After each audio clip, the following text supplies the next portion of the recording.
வாங்க எப்படி செய்யலான்னு பார்க்கலாம்.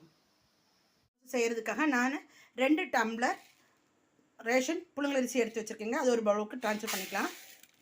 இல்லை 1/2 டம்ளர் பச்சரிசி எடுத்து வச்சுருக்கேன். அதையும் ஒரு பவுலுக்கு ட்ரான்ஸ்ஃபர் பண்ணிடலாம். இது ரெண்டையும் நல்லா வாஷ் பண்ணி எடுத்துகிட்டு வந்துடலாங்க. நல்லா அரிசி நல்லா வாஷ் பண்ணி க்ளீன் பண்ணி வந்தாச்சுங்க.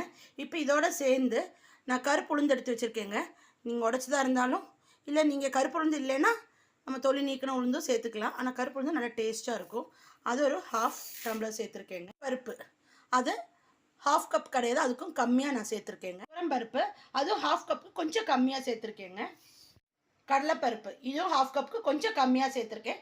இது எல்லாத்தையும் சேர்த்து நம்ம இன்னொரு தடவை கூட வாஷ் பண்ணி நல்ல தண்ணி ஊற்றி ஒரு 3 to 4 ஹவர்ஸ் நம்ம சோக் பண்ணி வச்சுக்கலாம்.